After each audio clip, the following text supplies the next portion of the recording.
What's up guys, welcome back.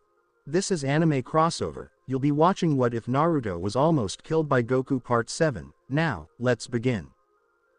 Following the Z Fighters' realization of the true extent of Frieza's strength, they intensified their commitment to enhancing their strength.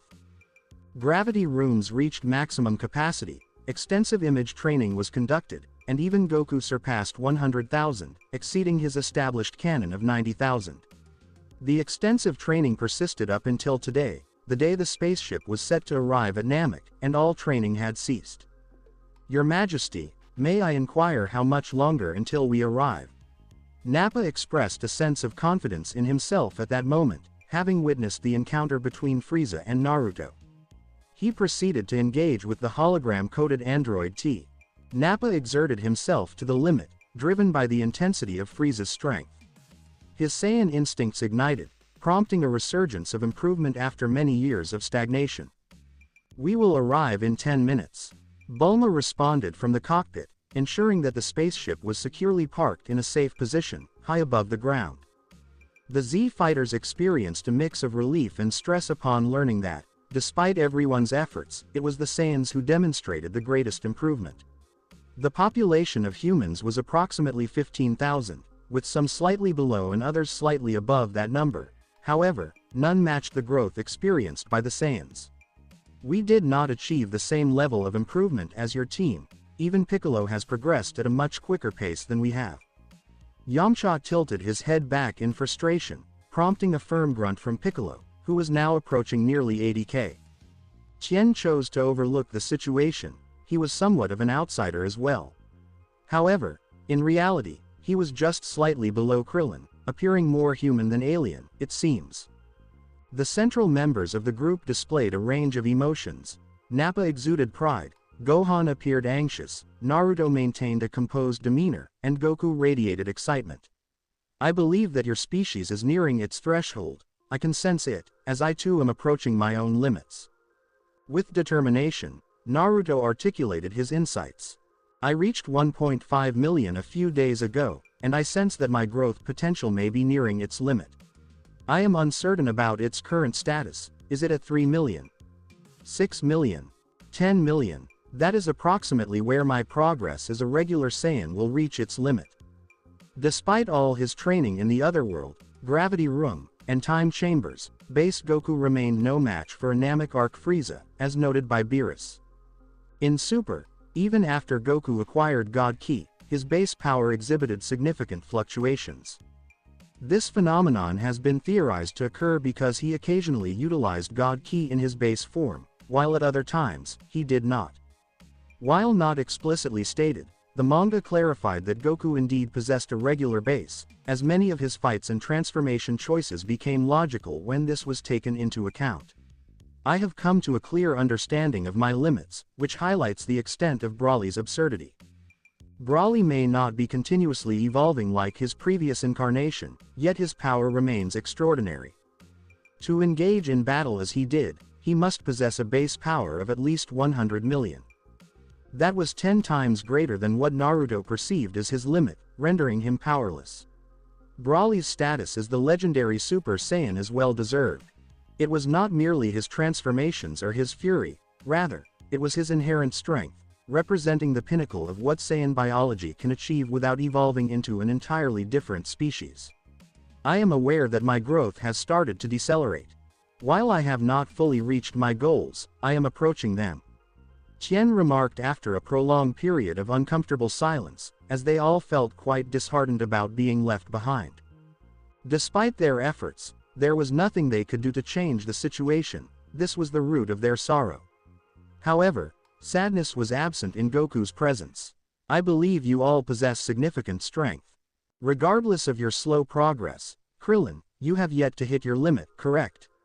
Once you arrive, we will devise a suitable plan. King Kai, the deity of our galaxy, informed me that there are numerous formidable Earth fighters in the otherworld. You will surely catch up in no time. With an embarrassed smile, Krillin inquired while rubbing his nose. Do you genuinely believe that, Goku? Certainly. At that moment, Goku was sharing a broad smile with Krillin. The Z Fighters immediately adopted a serious demeanor, as they sensed a formidable and malevolent presence nearby. Is that Frieza? Indeed. Any confidence that Krillin had managed to build was swiftly dissipated. This exhibited a remarkably sinister key signature, rendering Vegeta's appearance quite subdued by comparison. We are approaching the atmosphere. Please remain calm and hold on. Bulma raised her voice, causing the spaceship to tremble slightly. While it was secure, a smooth landing was essential.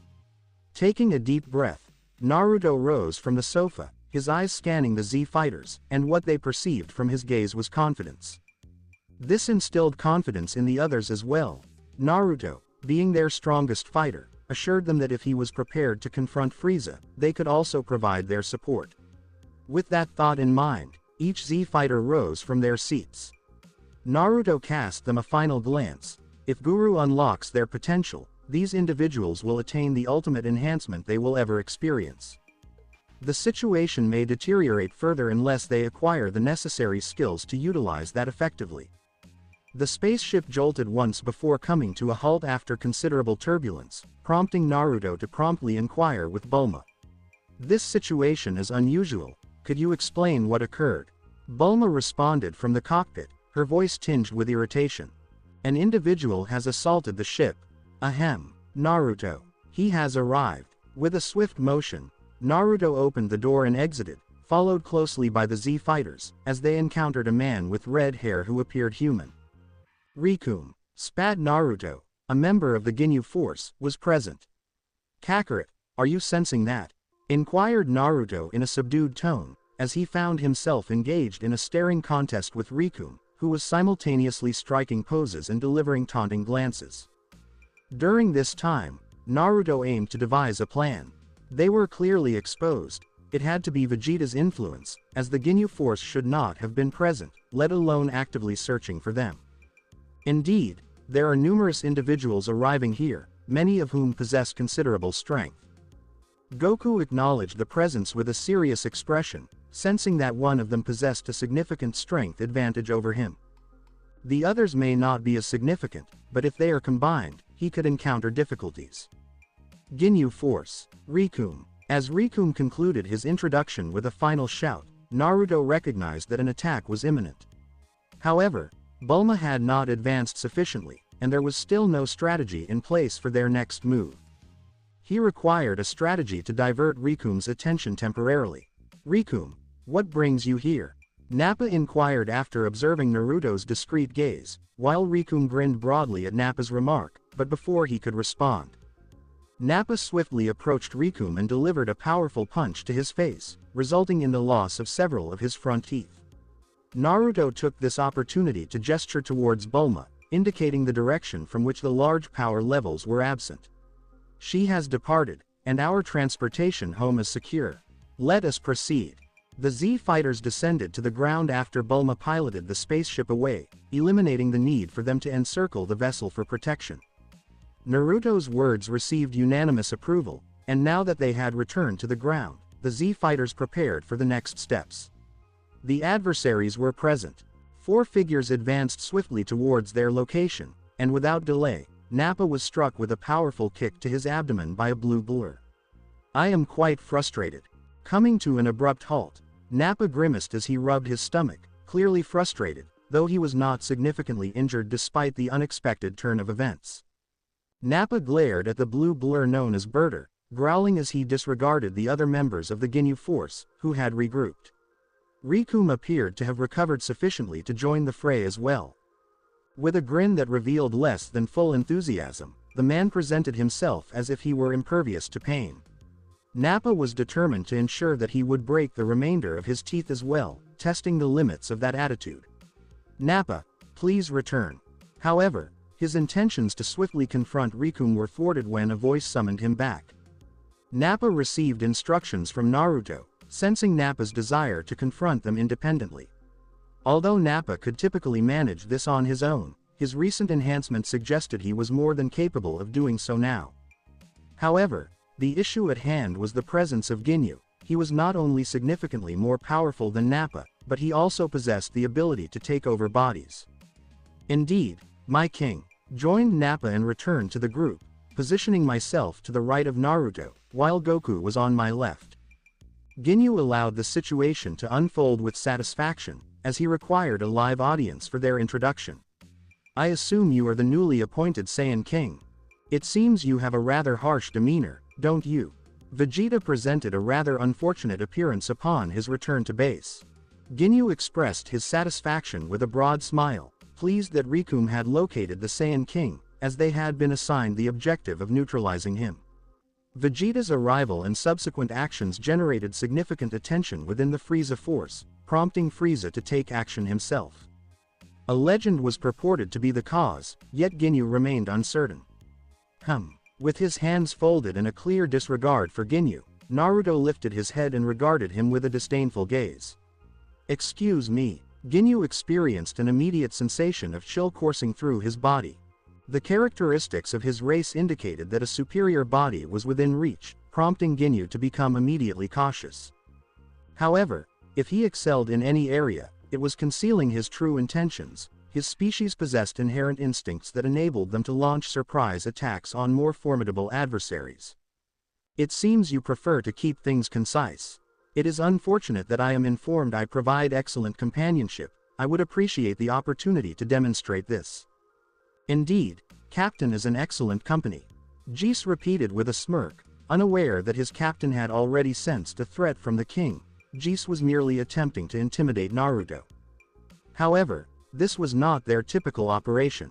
Ginyu had focused his attention on Naruto's body, yet he was not inclined to disclose any information. If they perished, they perished. He was determined to acquire the king's body by any means necessary.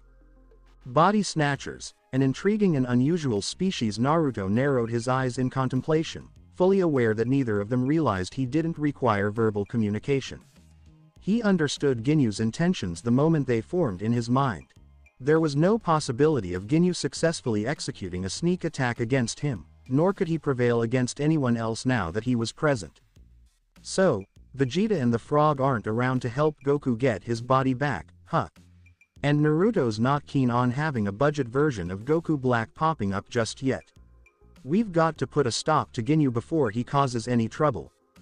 Just a heads up, especially you Kakarot. This guy is the leader of the Ginyu force, and he has the ability to swap bodies with anyone. So, make sure he doesn't catch you off guard. What? How did you find out? Ginyu was taken aback. This was one of the best kept secrets of the Ginyu force, known only to Frieza and a select few others. Who spilled the beans to the Saiyan King? Oh wow, I can see my king. No way, oh man. Goku and the other Z fighters were feeling a bit uneasy. After seeing Ginyu's reaction, they realized he was definitely up to something, like trying to steal one of their bodies. Yamcha was convinced that Ginyu had his sights set on stealing his body, so he definitely needed to keep his distance from this guy. So, you're not going to spill the beans on who filled you in about this, huh? Alright, I'll just have to take care of this myself, Saiyan. Ginyu was really fuming, upset that his secret had slipped out like that. But Naruto wasn't paying attention to Ginyu. He had his eyes closed for a moment and then opened them wide in shock. The skies over Namek were starting to get darker, with black clouds piling up not too far from here. Suddenly, a bright yellow light shot up from the ground, making the Z fighter's heart nearly skip a beat. Whoa, it's the Eternal Dragon. Without saying anything else, Naruto dashed toward the spot, his eyes shining bright yellow. If Frieza got what he wanted, it would be game over for him. Grand Elder Guru was like a father to all the Namekians on Namek, and he felt a deep sadness over the terrible massacre happening to his people. The Namekians had just bounced back from a disaster that nearly wiped them out a few years back, and now they were facing yet another massacre.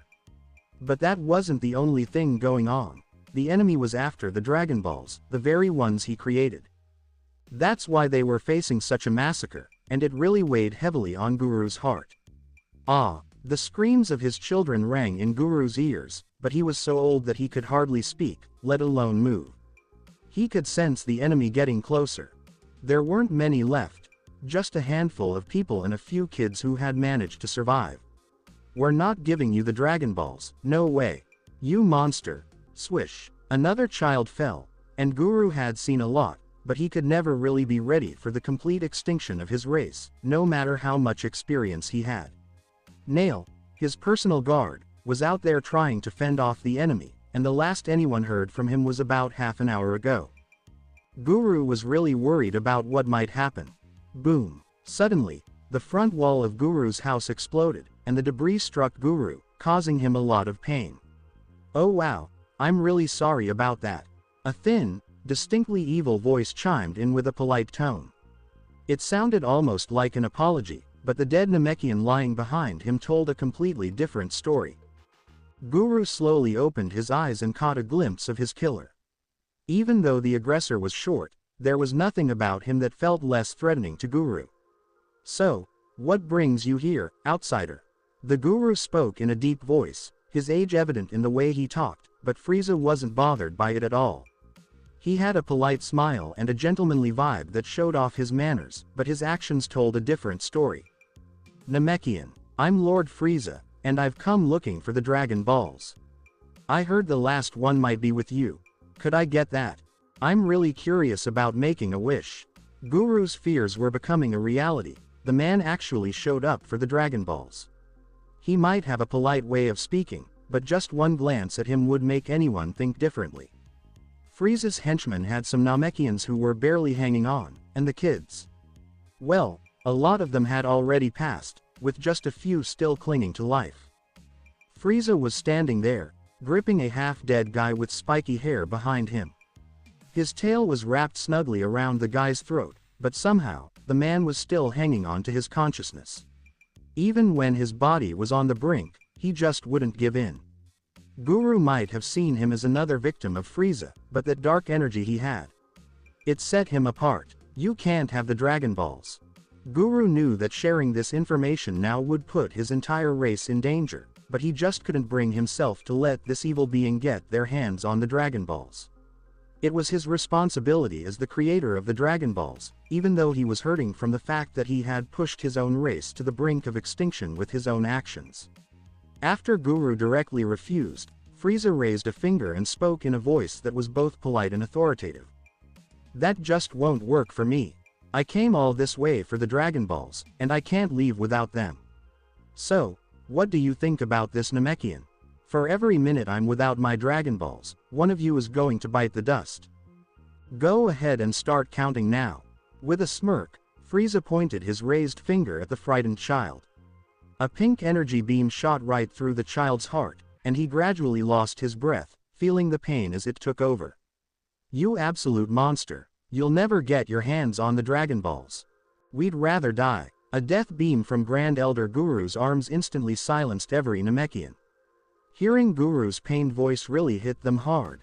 They felt like they could face anything, but seeing Guru in pain was just too much to bear. "I don't think you really get your position, Namekians. Come on, just hand over the Dragon Balls."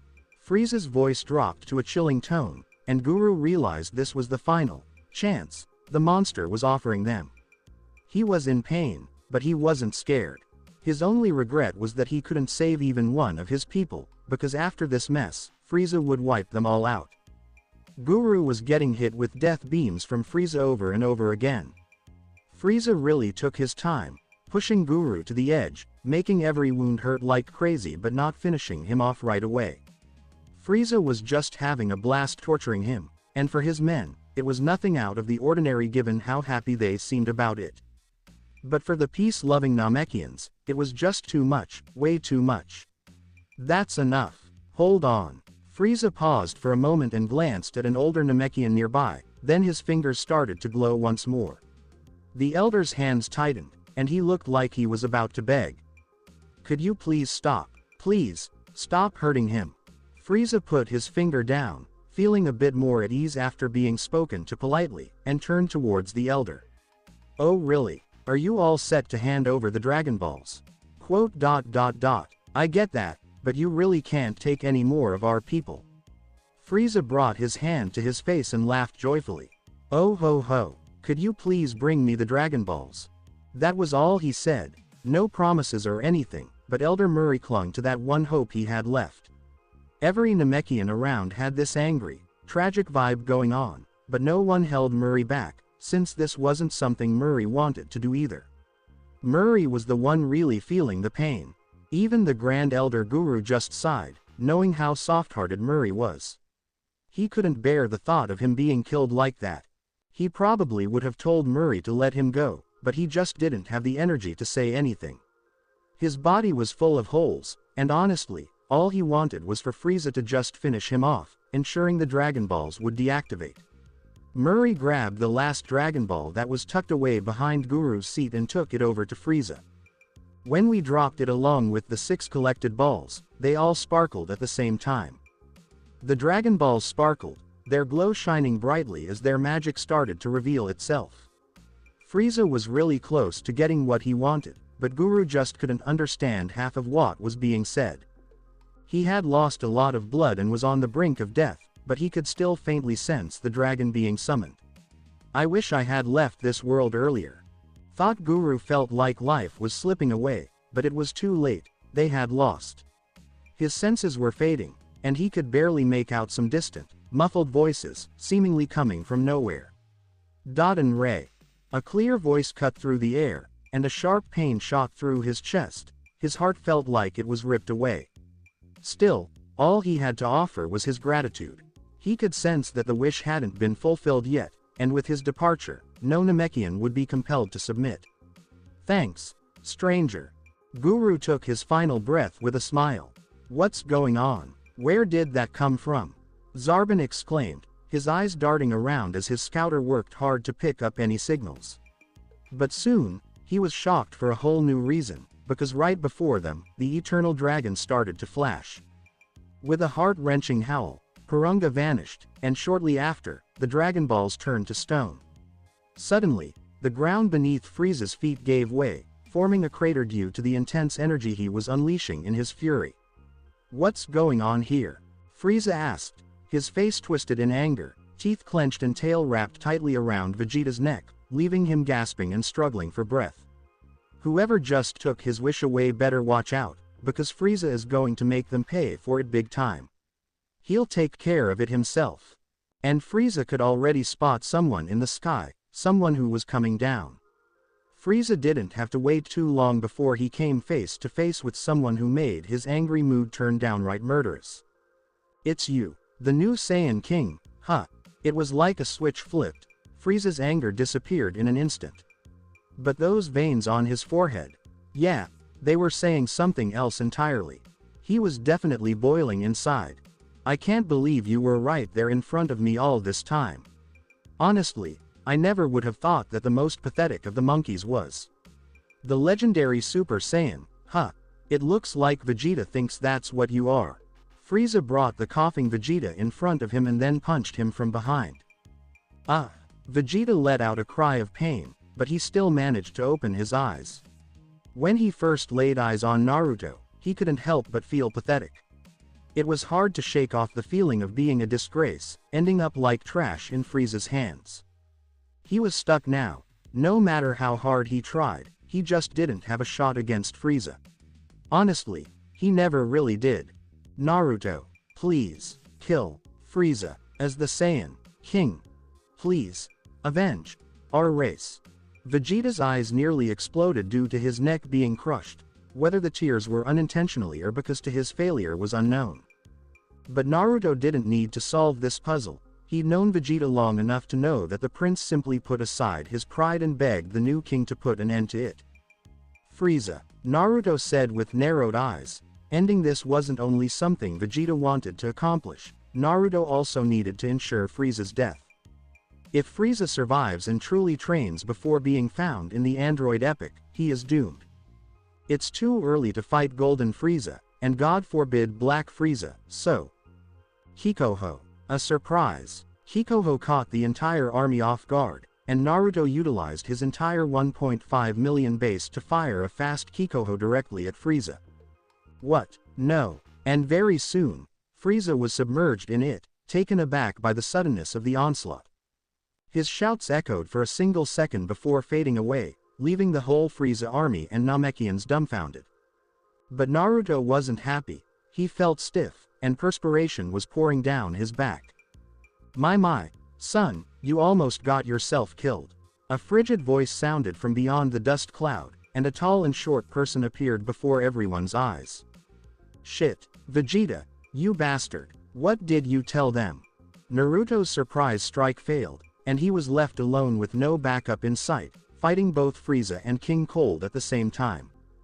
Fantastic. Naruto folded his hands and remained calm as he observed the father-son combination. I didn't take you for a coward, Frieza. You called your daddy dearest to fight against a little old me. Does the legend terrify you so much? How pathetic. Naruto said with distaste.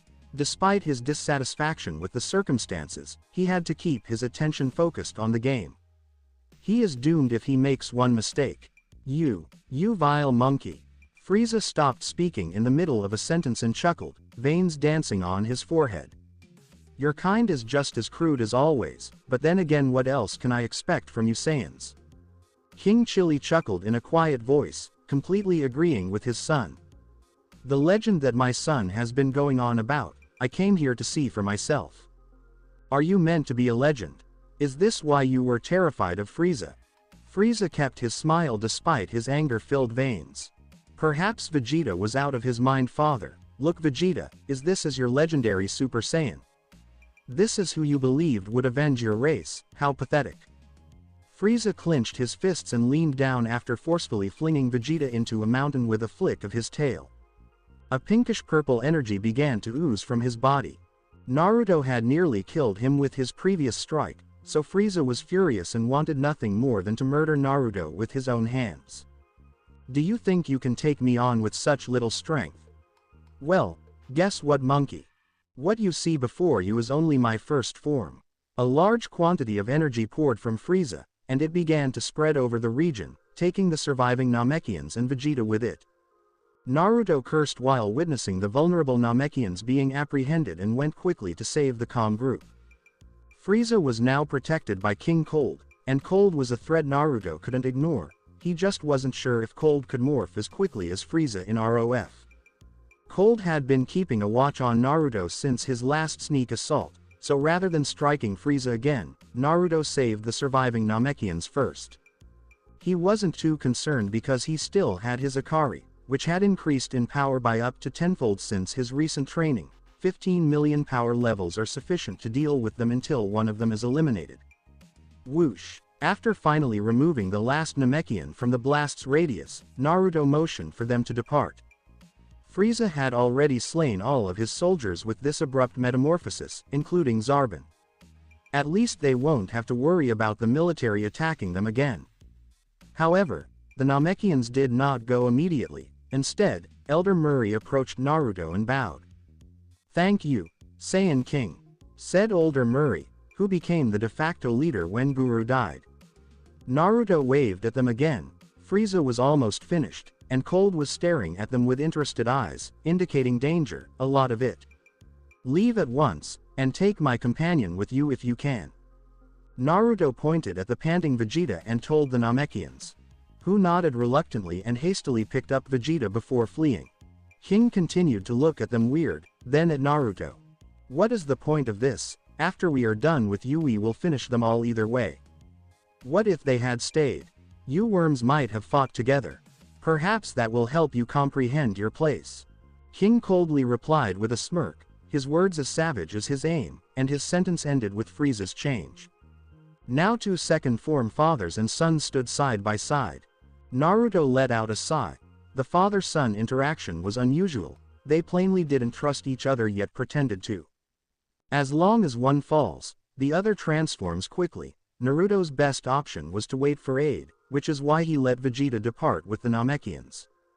Here's hope the cured Vegeta insists on returning, or they recruit Goku, Piccolo, or Nappa to help. Naruto was not arrogant enough to believe he could take on 100% Frieza alone, much alone both Cold and Frieza. His plan had been to have Guru improve his potential after landing at Namek, but it went nowhere.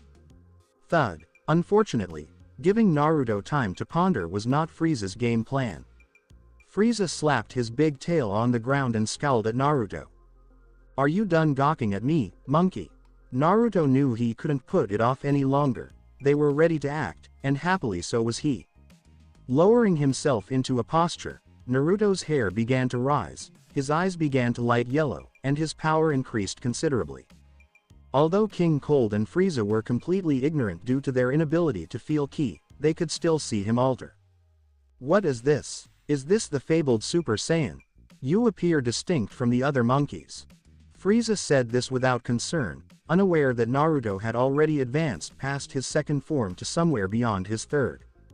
Right now, both King Cold and Frieza were in their second forms. While King Cold was stronger than Frieza in his second form, he was still nowhere near Naruto's 15 million.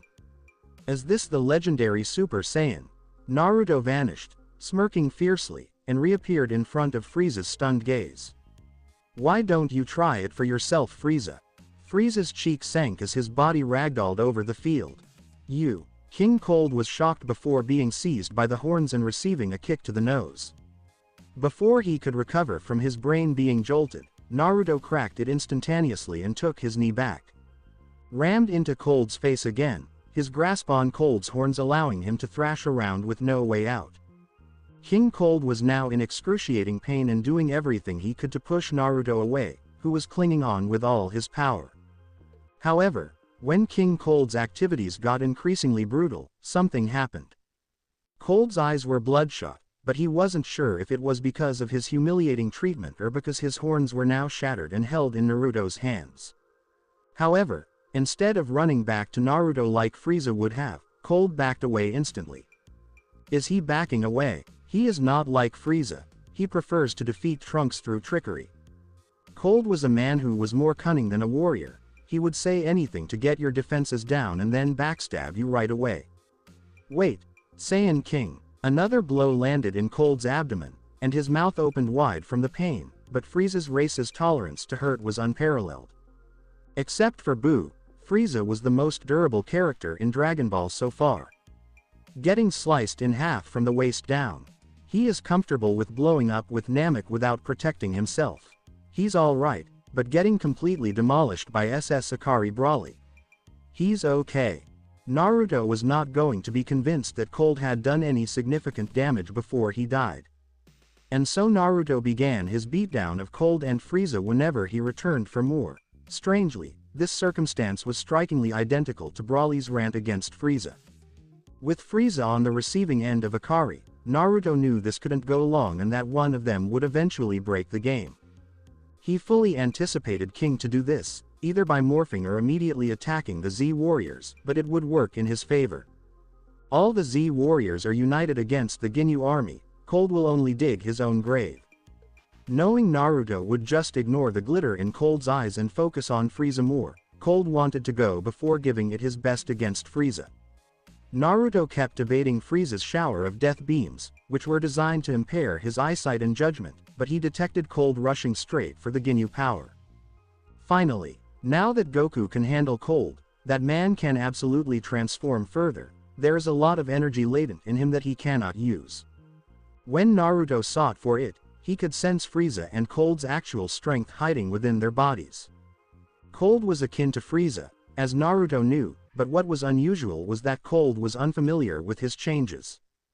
Cold appeared to be attempting to morph several times but failing each time. In that case, Frieza was a complete genius. This man could switch between forms whenever he wanted. Ha! Naruto defeated Frieza's dead beams by releasing his own yellow energy wave.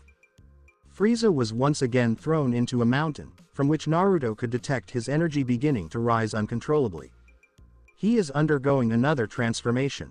It appears to be the third form based on the observed energy reactions. Following his separation from Naruto, Frieza promptly transformed, visibly angered after enduring defeat at the hands of a Saiyan. The sole reason he refrained from executing forceful transformations was not due to an inability, but rather because it consumes significantly more energy to perform them in that manner. That was simply the nature of his transformations. However, Frieza was no longer concerned with conserving his energy. Naruto. The elongated head of Frieza in his third form evoked a sense of déjà vu for Naruto, as this marked the extent of his progress in combat against Frieza during the simulations. This represented the concluding phase of the boss encounter he was unable to surpass. The ultimate form of Frieza was the section where he faced persistent challenges and could not advance. It may as well be in a state of being unresponsive. As Naruto reflected, he found himself longing for his video games. Frieza, with each transformation, your appearance continues to decline in a remarkable way. Naruto's remarks provoked Frieza once more, yet he was becoming accustomed to the taunts issued by the Saiyan King. He demonstrated remarkable adaptability. It would not be an exaggeration to refer to Frieza as the Broly of his race. Unattractive. It seems that some individuals struggle to maintain composure in the presence of a simple lunar event. I destroy celestial bodies for breakfast. Naruto smiled, recognizing that Frieza had become more resilient and was no longer easily provoked. Both were adapting to the situation at hand. Naruto's Saiyan physique was operating at peak performance, with his combat instincts sharper than ever.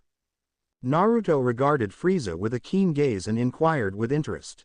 What prompted you to devastate our planet, Frieza? I doubt that a simple legend will instill fear in you. Your behavior is unexpected, Frieza. I had believed this was the idea of King Cold all along, but after our confrontation today, I am now certain that it was not his. For a brief moment, Frieza's body exhibited a slight sheen of sweat, which was sufficient for Naruto to take notice. Oh, are you experiencing perspiration? I am accurate in my assessment. It seems there is something that intimidates you, Frieza. I never anticipated witnessing the day when Lord Frieza would follow orders out of fear. Avoiding the lethal beam directed towards him, Naruto regarded Frieza with a piercing gaze, his yellow eyes reflecting a sense of intensity. Do you believe you possess all the knowledge, primate? Your understanding of the subject appears to be lacking. Frieza moved swiftly, concealing his frustration at the reminder that he was, in that moment, subordinate to another. Despite his position as ruler, it was Beerus who held the true power. Beerus and Boo were individuals that Cold advised Frieza to avoid at all costs. As he evaded the attack, Naruto swiftly pivoted and seized Frieza's tail, and propelled him towards a mountain, ascending rapidly into the sky. Naruto clasped his hands together. From this point forward, he would engage in combat with the intent to eliminate. Frieza must be defeated and prevented from achieving his final form at all costs. To achieve that, he intended to employ a technique he had not utilized since the day he acquired it. Emerging from the debris that encased him, Frieza initiated another charge towards Naruto, who maintained focus while channeling as much energy as possible. In a display of agility, Naruto executed a backflip in midair, delivering a powerful kick to Frieza's back, resulting in a forceful impact as he fell to the ground. A fall that Frieza mitigated by executing a flip and landing gracefully on his feet. The energy ball radiated with intensity in Naruto's hands, its potency escalating with each passing moment. Generating a pink energy sphere, Frieza launched it as a substantial wave directed at Naruto. The individual had accumulated maximum energy in the fundamental Kamehameha. This technique, originating from Roshi, consistently delivers a force greater than the power level that generated it. The technique bore a resemblance to Piccolo's special beam cannon. However, the Kamehameha required significantly greater control and a more considerable investment of time to execute effectively. Naruto possessed an abundance of both time and control, which contributed to the execution of this particular Kamehameha, marking it as the most lethal version ever created to date. Frieza was poised to face the full consequences of the situation. Perish. Frieza. Frieza's energy wave was making an effort to resist but was gradually overpowered, leading him to gaze upward in astonishment. No, it cannot be. Frieza exerted all his strength, his knees bending under the immense effort he was applying. However, it proved futile. The pressure was overwhelming, causing him to collapse to the ground from the force exerted upon him. Ultimately, the Kamehameha approached him, inflicting burns from its intense heat. You are quite the character. Frieza unleashed a powerful roar, maintaining his stance in the third form for several seconds before the Kamehameha ultimately detonated.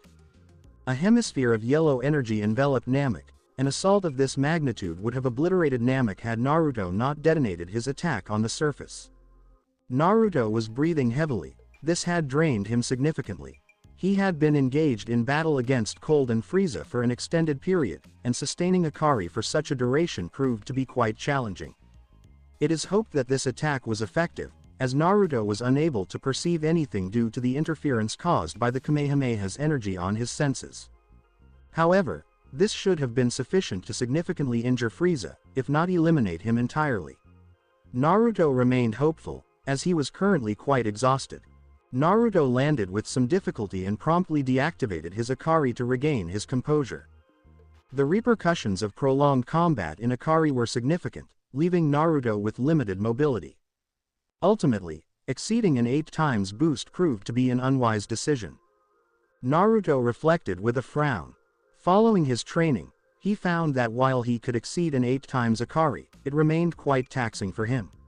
Consequently, he maintained 8 times as his maximum limit. He had to make 10 attempts to match the father-son duo, and this exertion placed significant strain on his body. Naruto is currently not performing at his best and requires restoration. Please, let's keep going, body. I need you to move. Despite his inability to move, he was engaged in a silent struggle. His gaze remained fixed on the spot where Frieza had just fallen, as the residual energy began to dissipate, allowing him to regain his senses. What he perceived was unequivocally unfavorable information. I am quite frustrated. Is that? Naruto expressed frustration at his observations. Not only was Frieza alive and thriving, but he had also taken significant actions. Distinct stepping sounds emanated from the dust-covered area, unmistakably produced by non-human feet. Naruto observed a diminutive figure with purple hair emerging from the blast zone, appearing completely unscathed. This represented Frieza's ultimate form, showcasing the most aesthetically pleasing iteration of the character. However, Naruto failed to recognize the elegance inherent in this design. He is currently facing various challenges. The transformation effectively addressed his injuries. One notable ability of Frieza's race is their regenerative capability, particularly in the form of transformative regeneration. In the original narrative, it was utilized when Krillin detached Frieza's tail from his body. However, upon ascending to a new form, Frieza regained it. His race demonstrated remarkable resilience, capable of enduring severe injuries and continuing to engage in combat. Observing Frieza in optimal condition, Naruto deduced that Frieza had been compelled to transform due to prior injuries sustained in battle. His Kamehameha performed as expected, yet it did not yield the intended results. With a final step, Frieza approached Naruto, meeting him at eye level. The perception of Frieza's height was not due to any increase in stature, but rather a result of Frieza's diminutive size in contrast to the tall Naruto, who was seated on the ground. With his eyes narrowed, Frieza fixed his gaze on Naruto. Despite panting, Naruto maintained a stubborn stare, his expression devoid of fear, exuding a steady calmness. Frieza found those eyes quite unappealing, prompting him to elevate his tail. In an instant, the tail struck Naruto on the head, causing him to fall to the ground. Naruto's body lay in the crater, his head bleeding significantly. He gritted his teeth in pain, yet remained silent and still, refusing to move aside. This was illogical to Frieza. Naruto appeared in his base form, with his hair unchanged, yet there was a notable distinction from his usual state. Within his dark eyes, a gray glow began to flicker, displaying an unstable yet persistent intensity. Why don't you respond, monkey? Are you considering withdrawing at this moment? Frieza expressed disappointment as Naruto remained silent, merely panting from exhaustion while gazing upwards from his collapsed position. Pardon, did my last attack cause you any injury? That is quite unfortunate. With determination, Frieza raised his feet and clenched his teeth, exerting all his strength. Stepped on Naruto's chest, resulting in him spitting out blood due to the internal shock. Resist and respond, primate. With each forceful impact, Naruto felt his ribs strain as Frieza loomed above him, relentlessly continuing the assault. His eyes were harsh, and his intentions were even more severe. Naruto's chest bore multiple deep red gashes, the relentless stomps from final form Frieza inflicting significant damage. He experienced significant discomfort, yet his eyes remained resolutely open, the gray hue diminishing gradually and becoming increasingly stable with each passing moment. With a look of fury, Frieza discarded Naruto's body as if it were refuse. It is unacceptable for this individual to compel him to undergo transformation, inflict such significant harm, and then decline to engage in combat. Inexcusable. You are quite the Saiyan. A pink beam of energy sliced through the sky, heading directly towards the incapacitated Naruto. He experienced pain throughout his body and was unable to transform into Akari, leaving him to lie there and observe the death beam flash with a sense of helplessness. The color pink dominated his field of vision, and his circumstances were becoming increasingly critical with each passing moment. Please, proceed with urgency. Move. With determination evident on his face, Naruto exerted every ounce of his strength, his eyes flickering with intensity, yet he remained oblivious to the extraordinary occurrence around him. His primary focus at this moment was the desire to relocate. Regrettably, he arrived too late. The death beam was imminent, and he could now sense its searing heat against his skin, rendering it an unavoidable assault. Suddenly, his tense body eased and maneuvered away from the path of the death beam. What is this? Naruto's eyes widened in astonishment at the unfolding situation. He performed a handstand with a sense of ease, despite the lingering discomfort in his body, which he was able to set aside in this calm state of mind. This is Master Roshi's technique. Naruto quickly recognized this as the Ultra Instinct technique that he had previously adapted from Master Roshi. He appears to have successfully discovered the key to achieving this state. It is the aspiration to progress while remaining in a state of stillness. This intermediate phase is where Ultra Instinct starts to manifest. Upon Naruto's realization, the gray glow ceased its flickering and stabilized entirely. With a precise flick of his fingers, Naruto propelled himself off the ground, landing seamlessly in one fluid motion. His actions possessed a certain elegance, an essence that Frieza grasped on a fundamental level yet found perplexing in its emotional resonance. What are you doing? I am not against the idea of a monkey show, however, I believe this is not the most suitable time for it, wouldn't you agree? Frieza inquired of Naruto with a hint of mockery, his courteous smile reappearing. He was already at 50% of his capacity, and his power level of 60 million instilled in him the confidence to manage the circumstances effectively. Naruto had already risen to his feet, methodically brushing off the dust that had settled on his white armor. Frieza, I would like to express that your final form is significantly more impressive than your earlier forms. Frieza narrowed his eyes as he fixed his gaze on Naruto, then composed himself and erupted into laughter. Flattery will not yield any results. Saiyan, I no longer require individuals of your kind tarnishing my domain. With a confident expression, Naruto disregarded Frieza and began shadow boxing, gradually acclimating to his remarkable movement speed. I am not expressing this to flatter you or seek your approval, Frieza, I am stating this because. Whoosh! Frieza's eyes widened as Naruto appeared before him, a fierce grin on his face. It would be unfortunate if you were to experience frequent breakdowns. Blood erupted from Frieza's mouth as he experienced the force of Naruto's knee striking his stomach. The intensity of the attack left him feeling utterly dismantled, as the force behind it was so profound that Frieza sustained more damage from this single blow than he had throughout his entire existence. This Saiyan. Upon regaining consciousness, Vegeta immediately sprang into action. Frieza. Breathing heavily, Vegeta surveyed his surroundings and discovered he was inside a white, dome-shaped structure.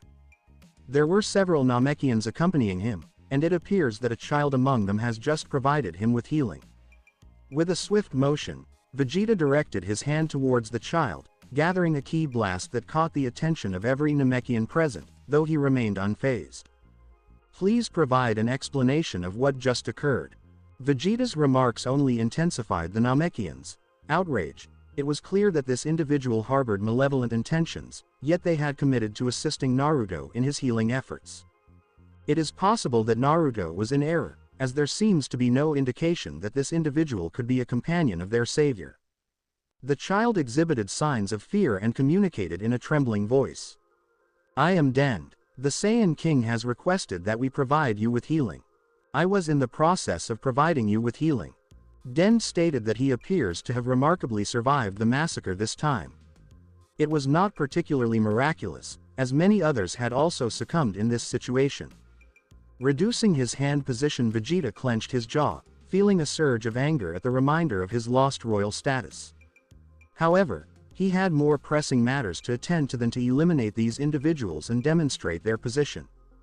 TCH. With a click of his tongue, Vegeta rose, his eyes narrowed and his gloved fist clenched in focused determination. A significant enhancement, Vegeta concluded in a subdued tone, noting that his power had surged to 500,000, assuming his senses were accurate. He had already acquired the ability to sense ki following his battle on Earth and had a solid understanding that his strength was comparable to that of Frieza during the time he was being tortured. That is quite surprising. Reflecting on Frieza, Vegeta expressed his frustration, yearning to confront Frieza directly. However, one obstacle prevented him from taking that action. "Excuse me, could you please clarify what that power level is? What occurred with Frieza?" Vegeta's commanding voice was increasingly becoming a source of annoyance for the Namekians. They were expressing regret over the decision to assist this individual, as he was proving to be quite problematic. Murray assumed control of the situation and approached Vegeta. "Frieza has undergone a transformation, and the Saiyan King is currently engaged in battle against him." With a look of surprise, Vegeta raised his eyebrows and inquired. "Transformed?" Murray acknowledged with a nod and then gestured with his hands, causing a green energy to emanate around them. Before Vegeta had the opportunity to inquire about the situation, he began to hear voices. "Second form, third form, final form, Saiyan King, engage in combat." The intermittent whispers provided Vegeta with an understanding. This was a recounting of past events. Murray anticipated that Vegeta might harbor doubts, and before any threats could arise, he proactively took the initiative to provide an explanation. "This is the planet communicating. Some individuals have a closer connection to the planet and can seek its assistance." Vegeta scoffed. It appeared this was fundamentally Namekian magic. This revelation did not astonish him, as he regarded these beings as inferior for having created the Dragon Balls. Such actions cannot be accomplished without the use of magic, at least according to Vegeta's understanding. However, prior to any of them formulating their next course of action, the planet commenced its whispering once more. "The situation is dire, with a chilling transformation occurring, putting our allies at risk." The intermittent whispers ceased momentarily before resuming once more. "Allies are in peril. Chiaozu has fallen. Yamcha is deceased. Tien is in jeopardy." With a furrowed brow, Vegeta rose from his bed and faced Murray. "What is this planet of yours discussing? Is it chilly? Who is that?" Murray, feeling a profound sense of powerlessness, made the decision to cancel the connection with Namek, a realization he was fully aware of. It is probable that Namek is referring to King Cold, as he was last seen engaged in combat with the Saiyan King alongside Frieza. The Saiyan King ought to have instilled fear in him. Vegeta began to exit the house upon receiving that information. He remained undeterred. If it's Cold, that individual is likely strategizing to use the Earthlings as leverage against Naruto. That individual appears to be unaware. Naruto, as a Saiyan, has no inclination towards saving the inhabitants of Earth. Vegeta's statements did not find acceptance among the Namekians. There was no conceivable way that the Saiyan King could be considered malevolent. Vegeta appeared to be immersed in his own thoughts, seemingly detached from the surrounding reality, as perceived by nearly all the Namekians. However, Vegeta showed no inclination to continue the conversation, as he was detecting Kakarot along with another significant energy signature in the vicinity. "That appears to be Nappa." With a determined expression, Vegeta propelled himself towards the location of Cold. He was unable to confront Frieza, however, he would have proceeded there regardless. With Cold, Nappa, and Kakarot present, his priorities had shifted significantly. Initially, he will eliminate Cold, followed by Nappa, and subsequently Kakarot. If the opportunity arises, he will also target both Naruto and Frieza with a covert approach. "I am Prince Vegeta, the singularly esteemed Saiyan." With a determined expression, Vegeta accelerated, his sincere words resonating in the atmosphere. "Naruto, I will reclaim my rightful position, do you understand?" With Vegeta's departure, the Namekians exhaled in relief and exchanged glances with one another. The situation called for a decision, and Murray appears to have already formulated a plan. It is advisable for a portion of our team to assist the Saiyan King's allies in addressing the potential threat posed by Cold and his associates, should the information provided be accurate. He will need to reach a compromise. It is essential that we ensure the safety of the King's partners. Murray's statements prompted considerable discussion among the Namekians. The Saiyan King represented their final line of defense. His defeat would inevitably lead to their own downfall. Their mumbling was not a result of hesitation, but rather a reflection of their conviction. I will proceed to meet with the Saiyan King. Dend indicated that this was the reason for their hesitation, as they had already communicated with the planet prior to Vegeta's awakening. The planet conveyed that the Saiyan King had sustained significant injuries. They found themselves in a challenging situation, with the plan to restore Vegeta's health, the King's partner, and to inform him of the King's predicament. However, after observing Vegeta's demeanor, they prudently reconsidered their decision, as it was clear that Vegeta would seize any opportunity to eliminate the Saiyan King. This resulted in a singular option available to them. One of us must assist the Saiyan King, Dend. This concerns your life as well. Are you certain you wish to proceed with this, young one? Dend, though apprehensive, nodded resolutely.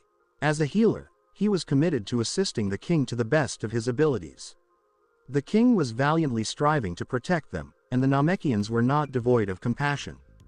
Murray ultimately agreed and gently patted Dend on the head, instructing one of the more robust Namekians to accompany him.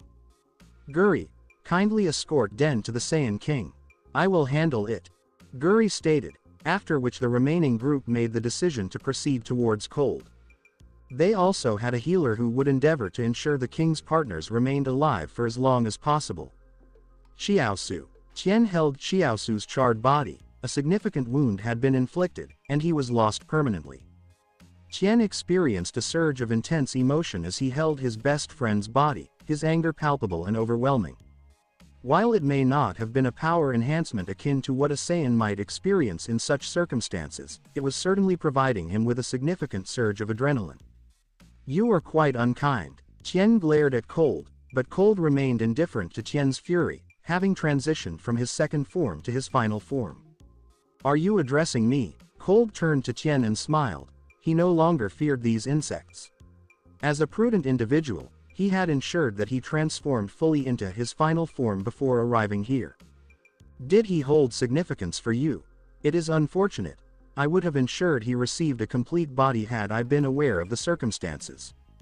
Cold smirked. His new design bore a striking resemblance to Golden Frieza, yet he was snow white in color, closely mirroring Frieza's final form. It can be noted that he was clearly taller than Frieza ever was. Recognizing that Cold continued to provoke him, Tien was on the verge of acting impulsively with anger. Tien, hold on. However, Goku intervened to halt Tien's advance, recognizing the urgency of the situation. Despite his own frustration, Goku understood that Tien would face certain peril without his assistance. Tien paused upon hearing Goku's counsel. Despite his anger, he demonstrated his intelligence. Goku's assessment was accurate. Charging in recklessly would only allow Cold to dominate the situation. Unfortunately, Yamcha and Chiaosu lost their lives. Krillin and Piccolo were rendered incapacitated following their confrontation with the Ginyu force. Notably, Piccolo played a crucial role in addressing Ginyu while Goku and Nappa attempted to manage Cold's threat. Kakarot. This individual possesses significant strength.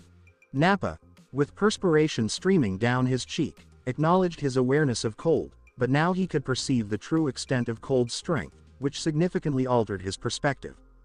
He and Kakarot were the only individuals left capable of confronting this opponent, as the Namekian was no longer in the competition. Goku was no longer exhibiting his usual cheerful demeanor. His friends had been killed mercilessly before his eyes. I am confident that we will find a way to make it work, Goku stated with a serious expression, adopting his stance as Cold observed with keen interest. However, his expression shifted dramatically immediately after Goku's fist struck his cheek.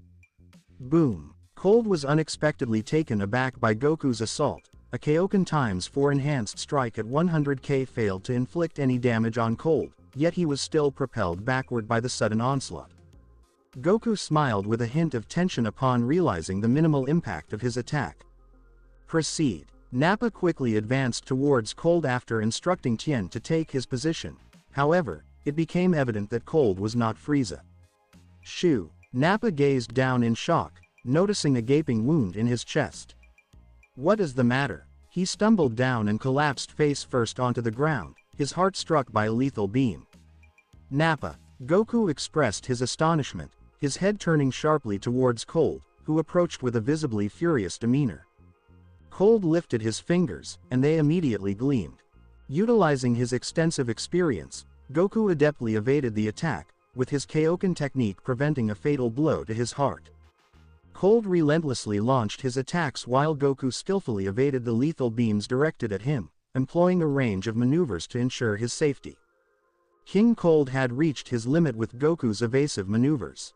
You despicable individual! With a pointed finger raised, Cold began to ascend into the sky, as a purple sphere of energy started to form above his fingertips, growing larger with each passing moment. Cold was preparing a decisive move to conclude this entire situation, while Frieza was aware of the impending action and was capable of enduring in space without issue. I believe we have spent sufficient time on this matter. Are you aware of my identity? I am King Cold, the sovereign of this universe. You come from a lesser-known planet, yet you have the audacity to confront me. King Cold's death ball was expanding rapidly due to his escalating rage, and both Tien and Goku recognized the urgency of the situation. Tien was perspiring from the sheer intensity of that attack, but upon gazing at Chiaozu's lifeless body, he suddenly found a sense of calm. Goku. Tien spoke in a composed manner before proceeding with his remarks. Please focus on neutralizing that attack, I will handle Cold. Goku observed Tien, and then a moment of clarity emerged. Tien, please refrain from proceeding. Tien advanced with a white aura surrounding him, disregarding Goku's words and expressing his own thoughts instead. You will have one opportunity at this, Goku, ensure it is impactful. Before Goku could intervene, Tien propelled himself towards Cold, his muscles visibly tensed and straining. Cold raised his other hand and directed it towards Tien.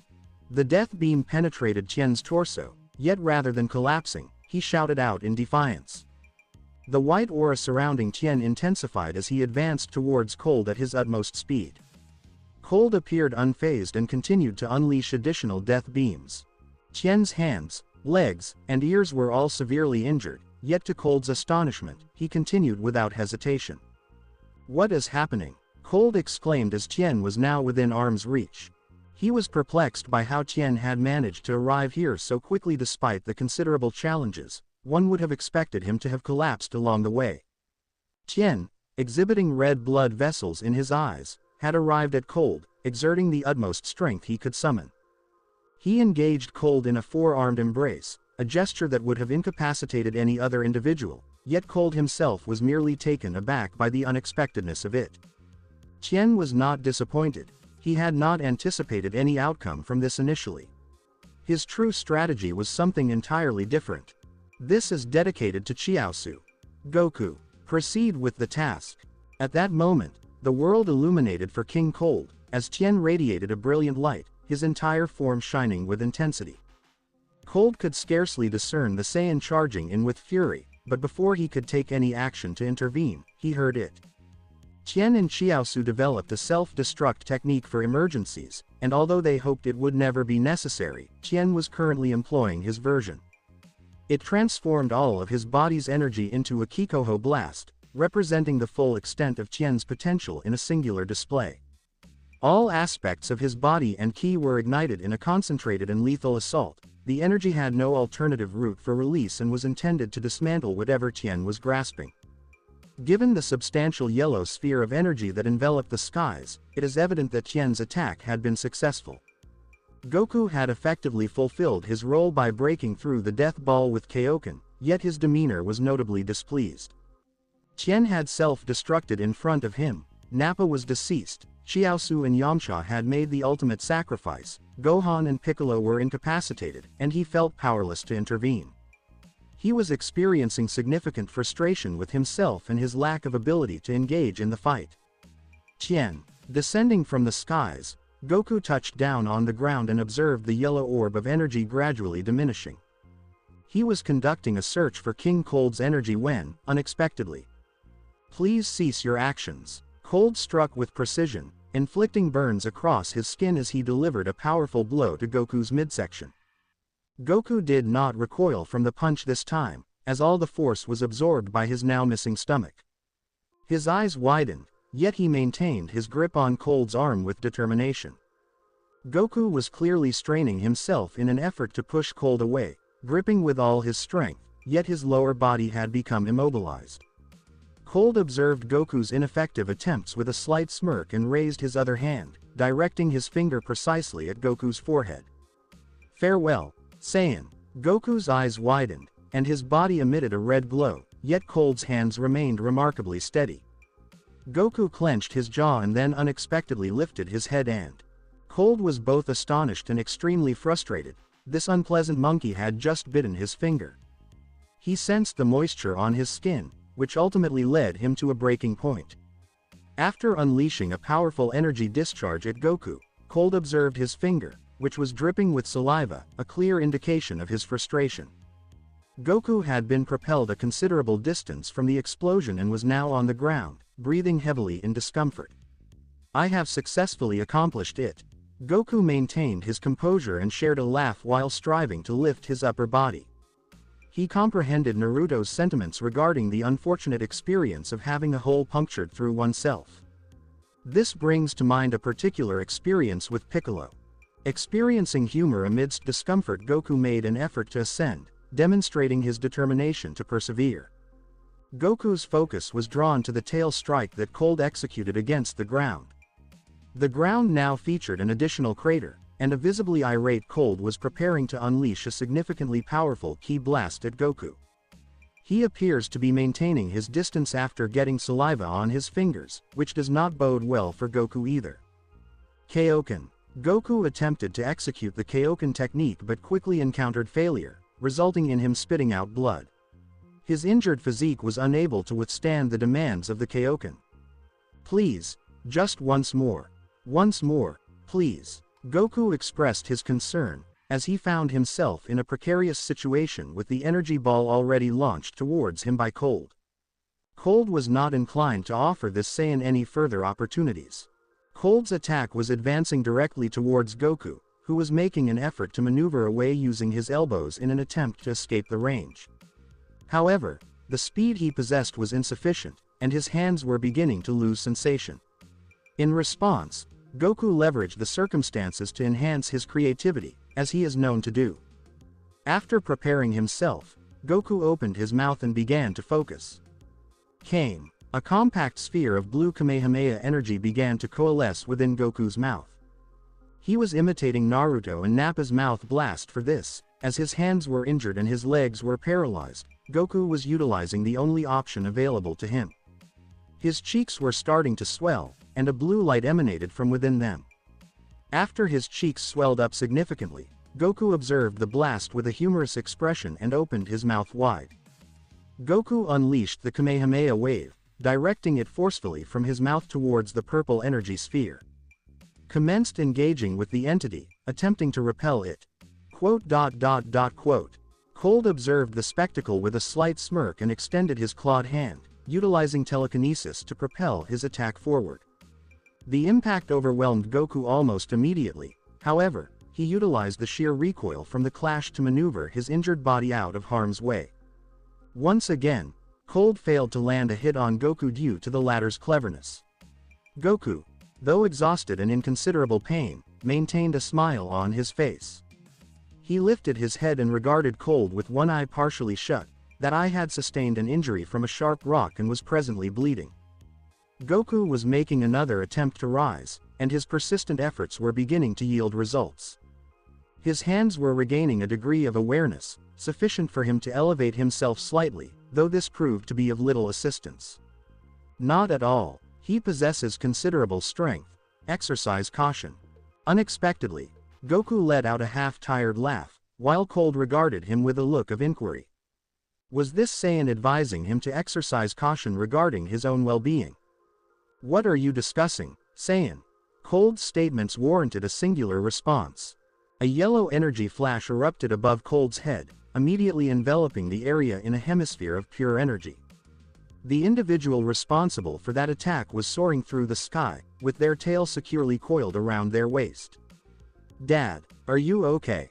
Gohan shouted from above, having gotten back on his feet, and it was obvious to everyone. Gohan's clothes were all ripped up in several spots, and one of his hands was just hanging there, but he was still on his feet. I'm going to make it, son. So, what's the deal with Piccolo? What happened to him?" Goku sighed in relief as he sank down, feeling at ease. He didn't need to struggle to get up anymore because his son was right there, and he completely trusted his son's strength. Goku noticed the incredible bursts of power Gohan was showing in the gravity chamber. Gohan had so much potential that if he tapped into it now, they could take down King Cold in no time. Those flashing green eyes and that golden hair Gohan showed every now and then made Goku feel like even Raditz couldn't take him on in that form. "Dad." Gohan swooped down and grabbed Goku, worry etched on his face. But he realized they had some bigger things to talk about now. "Mr. Piccolo is awake now and chatting with a bunch of Namekians. I felt your energy, so I came here, Dad." Goku gave a tired smile and nodded. He asked about Piccolo instead of Krillin since he could feel Piccolo moving around, while Krillin was probably still out cold. But Goku sensed that Gohan had something else on his mind. "What's up, son?" Gohan felt a little down when he thought about what happened not too long ago, but being the polite kid he is, he said it in a lighthearted way. "The Namekians didn't come alone, Dad. They had.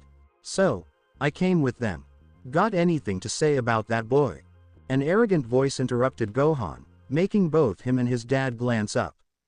Vegeta stood there, a wicked grin spreading across his face. "Wait, is that Vegeta?"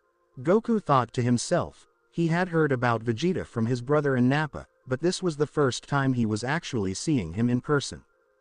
Vegeta landed right next to him, and Gohan couldn't help but tense up. After all, Vegeta had already gone after Piccolo once before showing up here. Vegeta just snorted, a wicked smirk playing on his face. "If I really wanted to do something to your dad, I would have already done it, kid. Looks like I won't have to get my hands dirty anymore. Your dad seems like he's going to handle this on his own." So, Gohan actually stood up and snapped at Vegeta, "Huh? Absolutely not. Dad's not going anywhere." Snorting with pride, Vegeta brushed off the boy's silly chatter and focused on where Gohan had launched his attack. Gohan started walking confidently towards Cold's energy signature. For some reason, Cold wasn't moving from his spot. The thing is, even though Cold wasn't dead yet, Gohan's burst of energy had really hurt him, like, a lot. Gohan was caught off guard, not realizing that his attack was fueled by his hidden potential. When he saw his dad in such a dire situation, he just lost it for a moment, and his hair even turned golden for a brief second. That was definitely enough to really hurt Cold. This kind of potential explosion played a huge role in taking down the original Raditz too. Gohan's potential bursts were some of the most powerful tools in his arsenal. He jumped from 1 to over 1300 when facing the original Raditz. Then there was his potential boom against Cell, the potential unlock against Buu, and finally, we saw Beast Gohan. These moments really showcased Gohan's incredible abilities. This time, Cold joined the ranks of those who were unlucky enough to get Gohan upset. Vegeta had no clue about any of that. All he sensed was that Cold appeared to be in pain and was attempting to bounce back. But Vegeta wasn't about to let him have a moment to recover. Seeing Vegeta walk away, Goku had a serious look on his face as he turned to Gohan. "Pay attention for a sec." Gohan was a bit confused about why his dad got all serious out of nowhere, but he decided to back him up anyway. He had really grown as a person and was way more confident than he ever was. These past few months with his dad had done more for his confidence than his whole life up to now. One thing he picked up from his dad was courage and responsibility. Just like Goku, who chose not to come back because he knew it would put everyone in danger, Gohan took on that same sense of responsibility himself. He's ready to help out however he can, and from what he's been hearing, it sounds like his dad has a plan that could actually work. Stay tuned for more. Thank you for taking the time to listen to this video. I'm thrilled you watched the video. If you enjoyed it, be sure to like and subscribe for even more exciting content coming your way soon.